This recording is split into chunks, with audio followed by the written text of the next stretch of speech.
Welcome. कल हमने practice set 1.3 उसके क्वेश्चन नंबर 4 तक देखे थे। आज हम क्वेश्चन नंबर 5 पे जाएंगे, ठीक है। सो क्वेश्चन नंबर 5 क्या कर रहा है? Write the subset relation between the following set. Means नीचे कुछ सेट दिए हैं, उनमें subset relations between the following set. Okay, so पहला उन्होंने दिया है P is the set of resident of Pune. ये मैंने स्टार्टिंग में ये लिया था, बराबर है?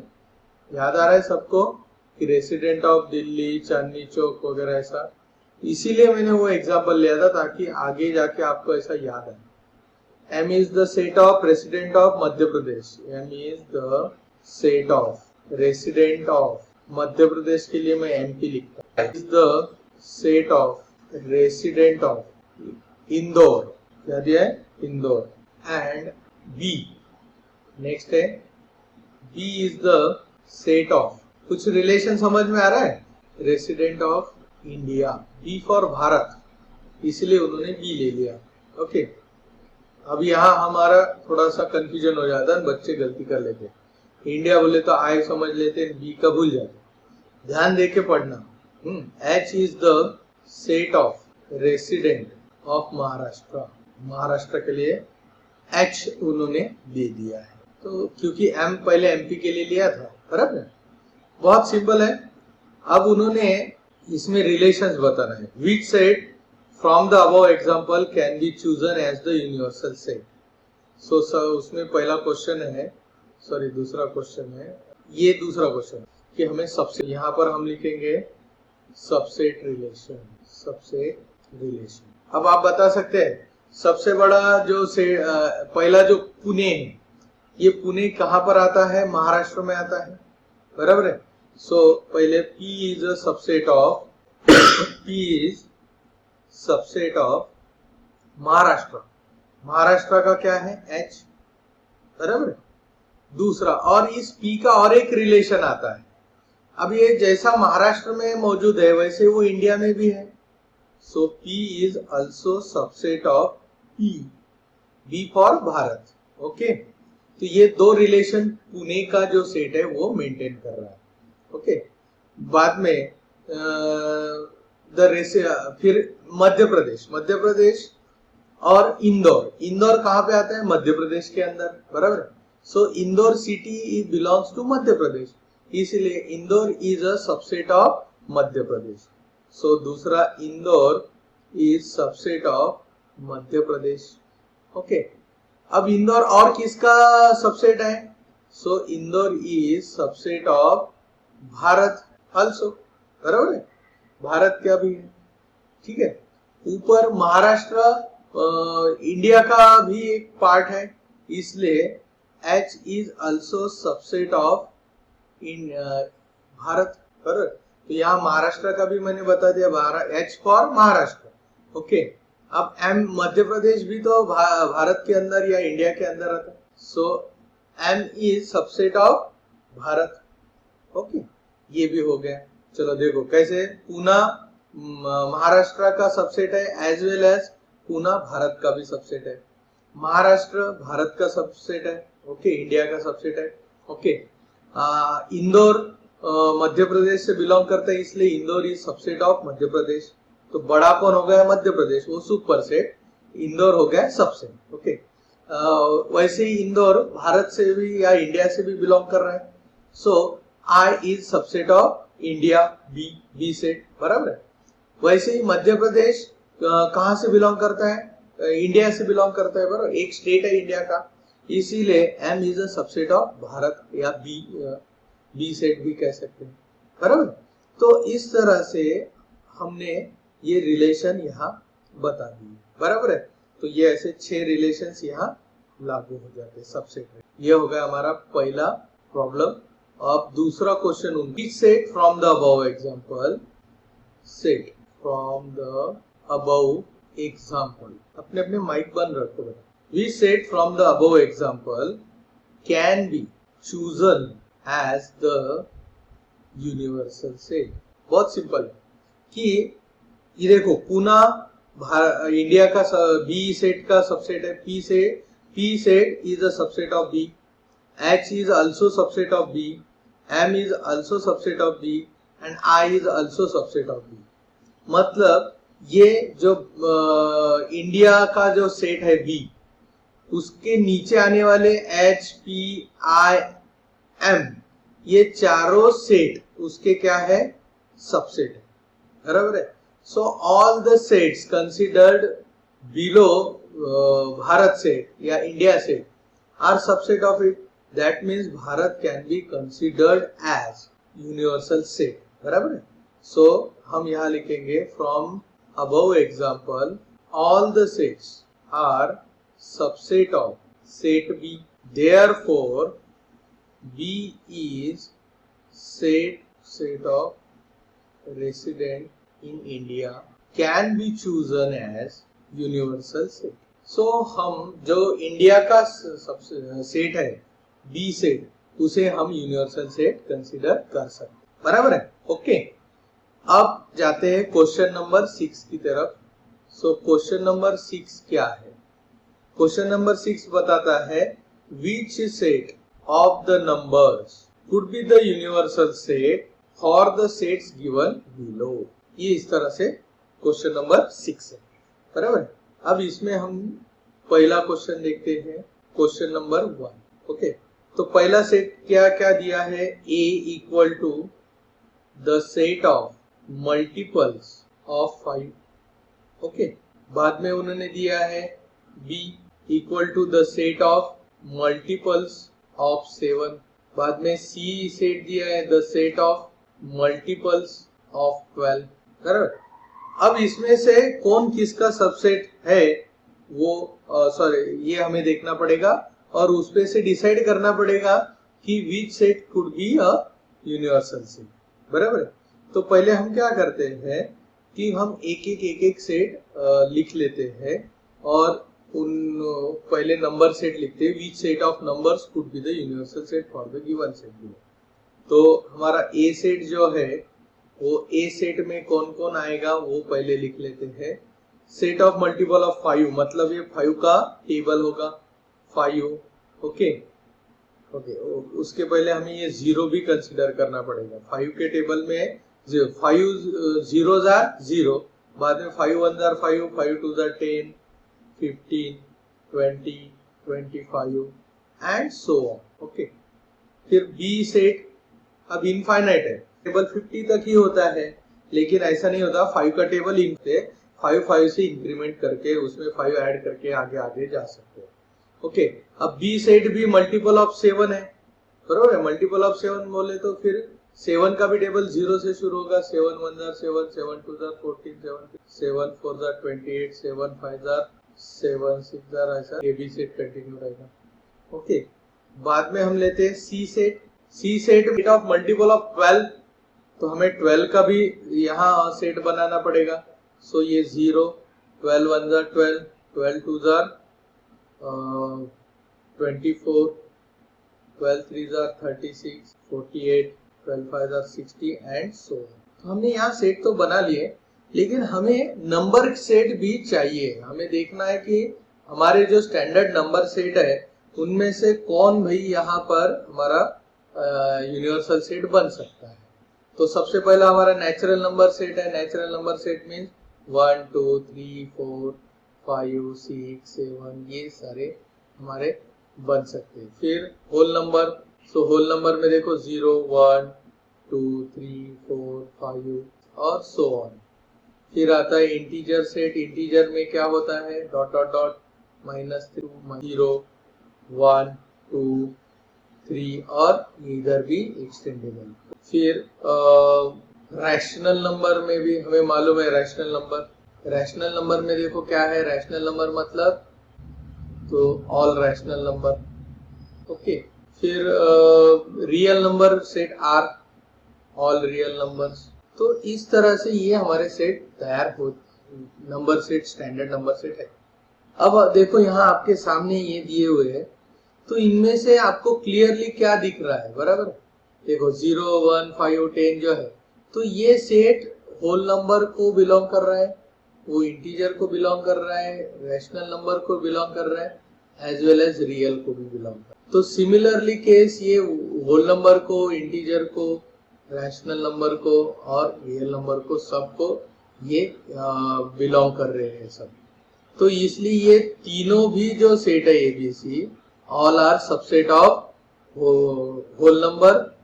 सो यहाँ लिखेंगे set ABC are the subset of whole number, फिर as well and whole number, integer, rational and real numbers. Okay, so therefore any of set from whole number okay, see question number 7 में देखो, the student of a class is an universal set।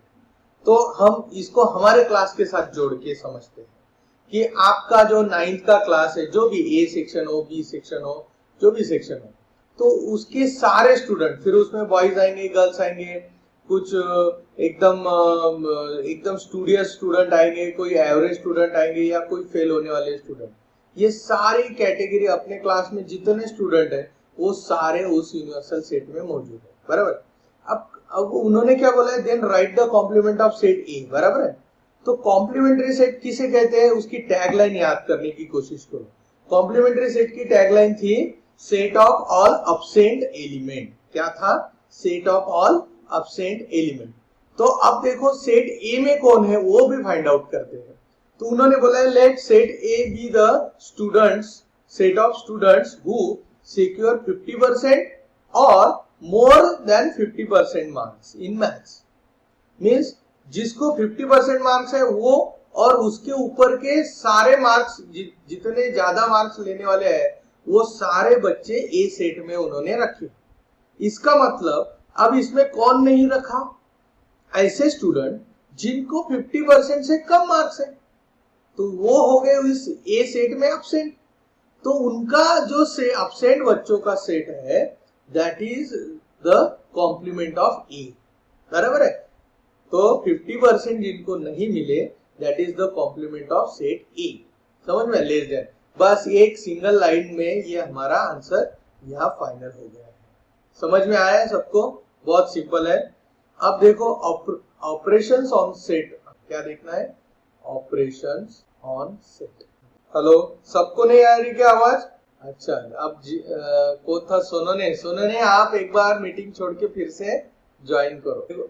हाँ प्रबल एक बार, हाँ आप थोड़ा range में आ जाओ, आपका रेंज का इश्यू है, कभी आता है कभी जाता है, ऐसा हो रहा है, ठीक है। ऑपरेशंस ऑन सेट, ऑपरेशन का मतलब क्या होता है, जिस तरह से हम दो नंबर्स की एडिशन सब्ट्रैक्शन करते हैं, कुछ कॉमन चीजें निकालते हैं, बराबर है ना, कॉमन निकालते हैं। आपको मालूम है कि समझो ऐसा है कि x plus 4 sorry 2x plus 4 ऐसा है। अब इसमें से हमें कॉमन निकालना है, तो यहाँ 2 है, 4 का मतलब क्या हुआ, 2 इंटू 2, हम ऐसे लिख सकते हैं 2x प्लस 4 का मतलब 2 इंटू 2, बराबर। तो अब दोनों टर्म्स में देखो ये 2 है, तो हम क्या करेंगे, इस 2 को कॉमन निकालेंगे, बचेगा क्या, x प्लस 2। तो हमने इसको क्या किया, इसको हमने टेक आउट कॉमन किया, आउट एज कॉमन। ओके, समझ में आया सबको? हाँ, तो ये इसे ऑपरेशन कहते हैं। या 2 इंटू 2 करेंगे तो ये मल्टीप्लीकेशन का ऑपरेशन, या 16 डिवाइडेड बाई 2 करेंगे ये डिवीजन का ऑपरेशन, बराबर है। या रेशो वाले ऑपरेशंस भी हमें मालूम है, तो रेशो में क्या करते हैं, या एडिशन 2 प्लस 3 5, सब्ट्रैक्शन 8 माइनस 2 6, बराबर। तो these are called as operations, इन्हें ऑपरेशंस कहा जाता है, बराबर।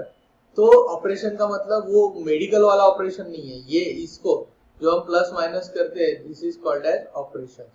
तो सेट के ऊपर भी हम ऑपरेशंस कर सकते हैं कि उनका कंबाइन करना, उनको बाहर निकालना। कॉम्प्लीमेंट्री करते हैं मतलब क्या है कि यूनिवर्सल के साथ हम सब्ट्रैक्शन करते हैं कि भाई यूनिवर्सल में समझो 15 एलिमेंट है, ओके, और उसका जो सबसेट है उसमें समझो 10 ही एलिमेंट है, तो सबसेट में कितने 5 एलिमेंट कम है, बराबर है। और उन 5 को ही पकड़ के हमने यहाँ सेट बना दिया। तो हमने क्या किया, यूनिवर्सल सेट में से जितने ए सेट में थे वो सारे बाजू में निकाल लिए, बचे हुए इनका हमने सेट बनाया। मींस ये सबट्रैक्शन विथ यूनिवर्सल सेट है। तो इसी को हम ऑपरेशन ऑन सेट कहते हैं। तो उनमें बहुत अलग तरीके से उन्होंने इसको रिप्रेजेंट किया है। तो सबसे पहला ऑपरेशन है इंटरसेक्शन का, इंटरसेक्शन ऑफ टू सेट। ये कॉमन निकालने का ऑपरेशन है। This is common, taking common. Means इसमें हम क्या करते हैं कि जो चीजें हम सिलेक्ट करते हैं और उनका सेट बनाते हैं, that is our final answer. समझ में आए कि जैसे सब्ट्रैक्ट, मैंने अभी सब्ट्रैक्शन किया था कि तो मेरा आंसर क्या आया 3, तो हम इसे आंसर कहते हैं, this is called as subtraction. क्या आया मेरा डिफरेंस, या कोई इसे डिफरेंस भी कहा जाता है। सो व्हाट इज डिफरेंस, कितना आया डिफरेंस, ऐसा पूछा तो आप डायरेक्ट आंसर क्या करेंगे 3, या आप ऐसे बताएंगे 8 - 5, नहीं, आंसर बताते ना।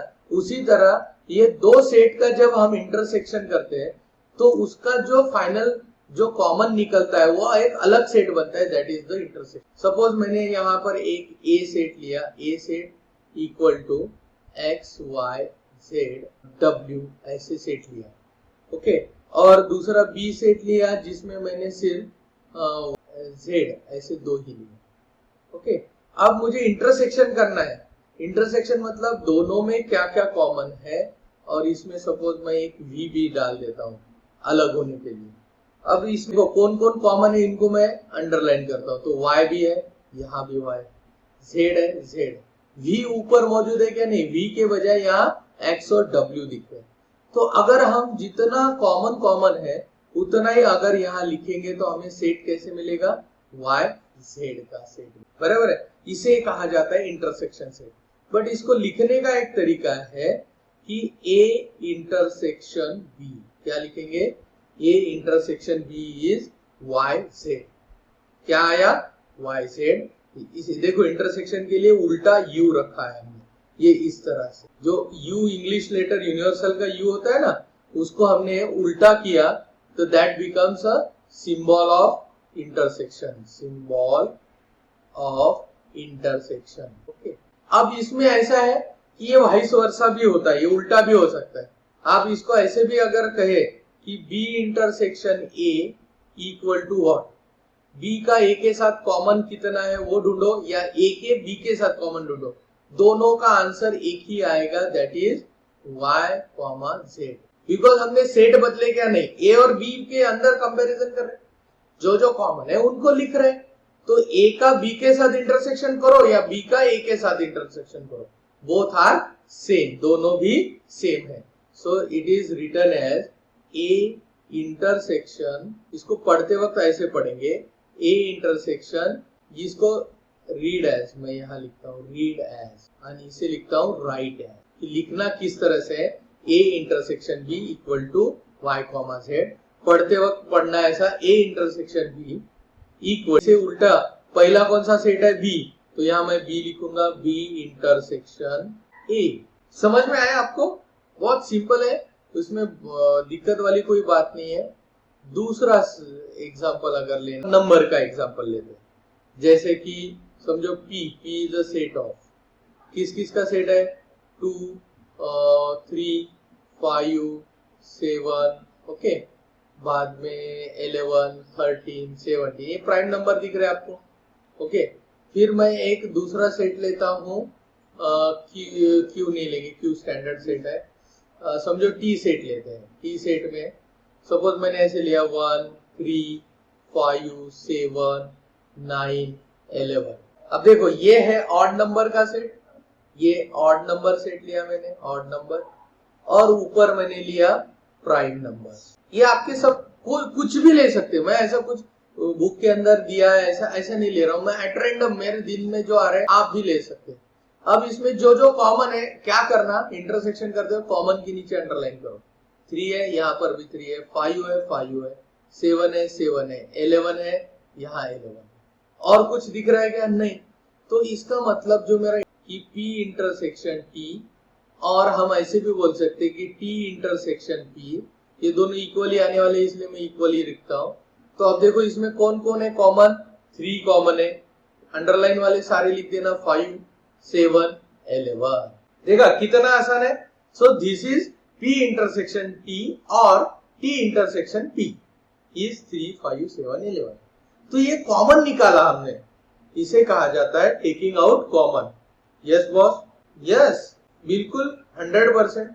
और अगर इंटरसेक्शन नहीं है, कोई कॉमन एलिमेंट नहीं है, बराबर है, तो नल सेट बन जाएगा वो इंटरसेक्शन का, कुछ भी नहीं मिला हमको। तो उसमें क्या है, क्या समझो ऐसा एक सेट है कि सपोज के सेट है जिसके अंदर 1, 2, 3, 4 है, ओके, और के एल सेट है जिसके अंदर 5, 6, 7, 8, 9 ऐसा।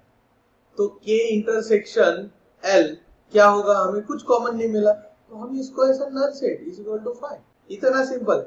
समझ, सपोज एक इसमें मिल गया हमको जैसे कि 4, तो हम क्या करेंगे, इसके अंदर एक ही रखेंगे। हमें कोई ऐसा कंपल्शन है क्या कि 4 ही एलिमेंट आने चाहिए, 5 मैंने ऐसे कहीं बोला है क्या? मैं कुछ बोला ही नहीं ना। मैंने क्या कहा, बस अंडरलाइन करो, अंडरलाइन किया हुआ है, अगर कॉमन है तो लिख दो, नहीं है तो नल सेट लिख दो, फिर उसमें 1, 2 का सवाल ही नहीं उठता। ओके, समझ में आया सबको? हाँ, नेक्स्ट अब देखते हैं इसके प्रॉपर्टी है कुछ, बराबर है, इसके प्रॉपर्टीज है। स्कूल में प्रॉपर्टीज सिखाए होंगे, अभी हम उसको दे प्रॉपर्टीज ऑफ इंटरसेक्शन से। तो बुक में आपके ये दिए हुए हैं। सबसे पहली प्रॉपर्टी है कि A intersection B is equal to B intersection. ये हमने अभी समझ लिया था कि ए का इंटरसेक्शन विद बी करो या बी का इंटरसेक्शन विद ए करो, यू गेट सेम आंसर। तो ये दोनों इक्वल सेट हो गए, बराबर है।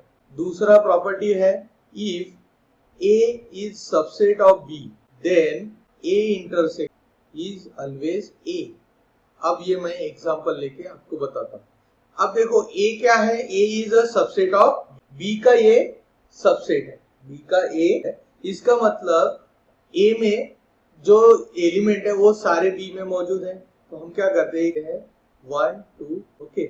दूसरा सेट लेते हैं B जिसमें 1, 2, 3, 4 एंड 5। अब super set A is a subset, बराबर है। अब इन दोनों का अगर इंटरसेक्शन करेंगे कि A intersection B equal to B intersection A किया, ओके, कि हमने A इंटरसेक्शन B करो या B इंटरसेक्शन A करो, सेम ही है। अब इसमें हम क्या करते हैं, कॉमन को अंडरलाइन करते हैं। कॉमन क्या है, 1 है, यहाँ पर भी 1 है, यहाँ 2 है, यहाँ पर भी 2 है, यहाँ 3 है तो यहाँ पर भी 3 है। इससे ज्यादा कुछ कॉमन है क्या, नहीं है। तो यहाँ कौन कौन आएगा, 1, 2। But what is this set, this is nothing but A set, बराबर है। सो ये प्रॉपर्टी यहाँ पर वेरीफाई हो गई, वेरीफाई। कभी कभी ये वेरिफिकेशन के लिए आ सकती, समझ में आया? तो जब भी इंटरसेक्शन सेट में subset is the intersection set, क्या लिख सकते हैं, सबसेट इज ऑलवेज इंटरसेक्शन। जब हम इंटरसेक्शन ऑपरेशन करेंगे उस वक्त सबसेट हमेशा हमारा इंटरसेक्शन सेट रहेगा। देखो क्या मिला, 1, 2, 3, और वो क्या है, ए सेट है। मींस अगर हमने जब सबसेट रिलेशन दिया है तो हमेशा जो सबसेट रहता है वही हमें इंटरसेक्शन सेट मिलता है। तो दिस इज व्हाट, इसे कहा जाता है इंटरसेक्शन सेट। ये जो है, ये अभी मैंने इसको बॉक्स किया, this is called as A. किसका इंटरसेक्शन, ए का बी के साथ इंटरसेक्शन सेट। समझ में आया? तो whenever there is a subset relation in two sets, then definitely intersection set is the subset। subset ही उसका intersection set रहता है। अब तीसरे इस पे जाते हैं, ओके। तो थर्ड वन, तो थर्ड क्या है, देखो थर्ड हमारी प्रॉपर्टी है कि if A intersection B equal to B, उल्टा दिया है, ऊपर के इसका वो उल्टा दिया है, कि जिसे हम कॉन्वर्स कहते हैं। कॉन्वर्स यहाँ पर है कि सपोज A इंटरसेक्शन B है, then okay, then A intersection B है, then A is subset of B। Definitely अगर A इंटरसेक्शन B है और A सेट जो है इक्वल टू A लिख, A इंटरसेक्शन B करने पर हमको A सेट मिला, इसका मतलब definitely A is a subset of, जो हमने अभी इधर प्रूव किया था इसका ही उल्टा लिखा है। ये जो इंटरसेक्शन का ऑपरेशन किया उसमें हमें जो आंसर मिला that is nothing but A set. हमारा दो सेट में से एक सेट मिल गया, तो इसका मतलब जो मिला वो बड़े सेट का सबसेट होगा, बराबर है। अब हमें इंटरसेक्शन ऑपरेशन का आंसर क्या मिला, बराबर है ना, तो वही डेफिनेटली उसका सबसेट। ये आपको प्रैक्टिस करके देखना पड़ेगा। फिर फोर्थ प्रॉपर्टी देखो। ओके, फोर्थ प्रॉपर्टी क्या है कि A intersection A complement is equal to, बराबर। इसके लिए हम एक, अब ये कॉम्प्लीमेंट्री ऑपरेशन है, यहाँ डैश मारा है, कॉम्प्लीमेंट ऑफ ए लिया है, इसका मतलब हमें यूनिवर्सल सेट भी लेना पड़ेगा। तो मैं एग्जांपल में एक यूनिवर्सल सेट लेता हूँ u इक्वल टू, छोटा ही लेता हूँ 1 2 3 4 5। अब ए सेट लेता हूँ, कोई इसमें से लेना पड़ेगा, तो 1 2, ओके 1 2 3 और कुछ लेते हैं अपन। अब इसमें मैं समझो 7 और 9 भी डाल देता हूँ। अब ए कॉम्प्लीमेंट क्या हो गए, 7 9 नहीं डाल सकते क्योंकि हमें क्या है कि इसका कॉम्प्लीमेंट लेना है ना। सो ए कॉम्प्लीमेंट क्या क्या होगा, यूनिवर्सल में कौन कौन है और यहाँ नहीं है, तो यहाँ नहीं है 5, ओके 4 5, ओके, तो ये हो गया कॉम्प्लीमेंट। तो सेट जो है इन दोनों में हमें इंटरसेक्शन कराना है, इनमें कॉमन कौन कौन है, बराबर है। इनमें कॉमन है क्या, तो ए इंटरसेक्शन ए कॉम्प्लीमेंट करता हूँ। देखो इसमें कुछ कॉमन मिल रहा है क्या, या 1 है क्या, नहीं है, या 4 है क्या, नहीं है, या 2 है क्या, नहीं है, या 5 है क्या, नहीं, या 3 नहीं है। तो इसके एलिमेंट कॉम्प्लीमेंट में और कॉम्प्लीमेंट के एलिमेंट ए सेट में मौजूद है, मीन्स हमें यहाँ कुछ नहीं मिला, तो हम इसको ब्लैंक रखा, नल सेट या उसे फाई सेट भी कहते हैं। तो ये आ गया ध्यान में अभी, हेंस वेरीफाइड। इस तरह से हमें वेरीफाई, एक एग्जांपल लेना और वेरीफाई करके दिखाना। अब जाते हैं हम फिफ्थ प्रॉपर्टी पे कि भाई सपोज ए इंटरसेक्शन ए क्या होगा, खुद का इंटरसेक्शन खुद के साथ करेंगे। तो चलो पहले एग्जांपल लेते हैं, बाद में इसका रिजल्ट लिखते हैं। ओके, तो समझो मैंने ए सेट लिया जिसके अंदर ए ई आई ओ यू, मैंने ऐसे एलिमेंट्स लिए, तो इसका इंटरसेक्शन खुद के साथ इंटरसेक्शन रहेगा तो सारा का सारा सेट ही कॉमन रहेगा। सो ए इंटरसेक्शन ए क्या होगा, देयरफॉर ए इंटरसेक्शन ए वही सेट मिलेगा, क्योंकि ए में खुद के ही सारे एलिमेंट है तो सारे ही कॉमन हो गए दोनों के लिए, तो ये ए ई आई ओ यू वही मिलेंगे। इसका मतलब ए इंटरसेक्शन ए खुद का खुद के साथ इंटरसेक्शन इज इटसेल्फ ओनली, वो खुद ही होता है, हेंस वेरीफाइड। देखो ना, खुद का खुद के साथ हम खुद के जैसे रहते तो सारी चीजें कॉमन ही रहेगी, तो हेंस वेरीफाइड वो खुद का ही सेट रहेगा। अब सपोज हमने सिक्स्थ प्रॉपर्टी ले रहा हूं कि ए का intersection A set intersection with phi के साथ करेंगे तो क्या मिलेगा, कुछ भी नहीं मिलेगा, कि दोनों में कॉमन क्या है, कुछ भी नहीं। जैसा मैंने आप सभी को बोला था, कोई भी सेट है, समझो एक सेट है, मैंने ए लिया 1 2 3। अब हमें मालूम है कि क्या रहता है कि हर एक सेट में कुछ ना कुछ खालीपन रहता है, तो phi is a subset of A. Phi जो होता है, फाई सेट क्या बोलेंगे, फाई इज, ये इस तरह से सेट रहेगा। अब इसमें खालीपन है, ए में भी कुछ ना कुछ, बराबर है, तो इसका मतलब दोनों में कॉमन क्या है, तो खालीपन है। तो यहाँ हम कैसे लिखेंगे कि A intersection phi is nothing but the blank phi. समझ में आया क्या? ये प्रॉपर्टीज बहुत सिंपल सी है, लेकिन वो तभी सिंपल लगेगी जब आप उसको एक एग्जांपल के साथ जोड़ के देखेंगे। वैसा सोचने की कोशिश करेंगे ना तो आपको वो क्वेश्चन बराबर समझ में नहीं आएगा, लेकिन ऐसा छोटा सा एक एग्जांपल लेंगे ना तो अपने आप वो सही से बात बन जाएगी। समझ में आया सबको? अब नेक्स्ट है सेकंड ऑपरेशन। सेकंड ऑपरेशन है डिसजॉइंट सेट, बराबर है। सो सेकंड ऑपरेशन ये डिसजॉइंट सेट, ये बहुत आसान सा ऑपरेशन है। डिसजॉइंट का मतलब कि उसमें नथिंग इज कॉमन, बराबर है, उसमें कुछ भी एलिमेंट कॉमन नहीं है, उसे डिसजॉइंट।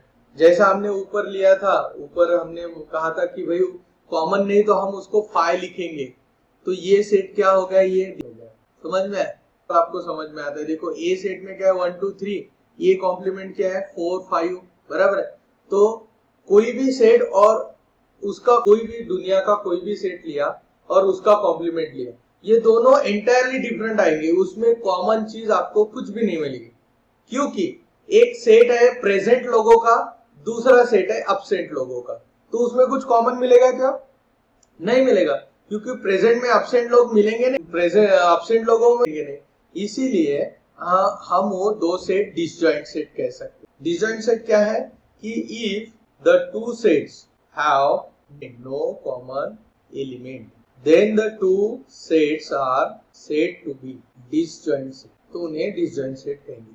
जैसे सपोज A सेट लिया मैंने 1 2, B सेट लिया 5 6 7, here nothing is common, here nothing is common, एक चीज है that is null set, but उसको लिखने की जरूरत नहीं जब हम disjoint set डायरेक्टली बोल देते। अगर disjoint set नहीं बोलेंगे तो वो null set बोल देना, दोनों भी चीजें एक ही है, दोनों का मतलब एक ही होता है। समझ में आया क्या? दोनों का मतलब एक ही होता है, या फिर उन दोनों को डायरेक्ट डिसजॉइंट सेट डिक्लेयर कर देना। Nothing is common, therefore set A and set B are disjoint set, ये दोनों डिसजॉइंट सेट है। बहुत सिंपल है ऑपरेशन ये। अब देखते हैं next operation union set. Next third operation है ऑफ यूनियन। का मतलब क्या होता है? एकता, एक जोड़, बराबर है। किसी चीज को यूनियन करना मतलब जोड़ना। तो ये बहुत ही सिंपल सा ऑपरेशन है, ये एडिशन ऑफ सेट है। कि हियर कैसा, सपोज ए सेट है, इस सेट में समझो 1 2 3 4 5 लिया, बी इसमें मैंने लिया 6 7 9, ओके। तो यहाँ पर देखिए बहुत ही सिंपल सा है कि A union B write as equal to, इन दोनों को जोड़ देना है सीधा सीधा, 1 2 4 5, और फिर B से, अब ये A सेट का तो है B 6 7 8 9, so this is A union B। अब यूनियन का सिंबल क्या है? U, ऐसा U, this is the symbol of union operation. ये सिंबल आपने सही से निकालना, हमेशा इट के लेटर से थोड़ा सा ऐसा उसी साइज में होना चाहिए, ओके। ये एक एग्जांपल लेते हैं, मैं दूसरे कलर में लेता हूँ। जैसे एक्स सेट ले लिया मैंने, जिसमें लिया है 2 4, ओके, और वाई सेट लिया जिसके अंदर मैंने लिया 1 3 5, ठीक है। तो अब देखो इनका यूनियन करेंगे, सो एक्स यूनियन, देखो u ऐसे निकालना, y इक्वल टू, ओके। अब देखो यहाँ पर पहला सेट क्या है 4, 2 है क्या? नहीं है, 3 नहीं है, बराबर है। लेकिन 4 यहाँ पर, और हमें मालूम है हमारा सेट लिखा रिपीट द एलिमेंट, हम कभी भी एलिमेंट को रिपीट नहीं करते। तो यहाँ तो 4 फिर से आ गया y सेट में, तो हम उसको फिर से नहीं लिखेंगे, हम डायरेक्टली 5 लिखेंगे, ओके। समझ में आया? तो यहाँ पर हमने 2 1 2 3 4 5 ये सेट हमने, इसे कहा जाता है यूनियन सेट। ये बहुत ही सिंपल सा सेट है और बहुत ही बढ़िया सा ऐसा इसमें यूनियन दिया हुआ है आसान।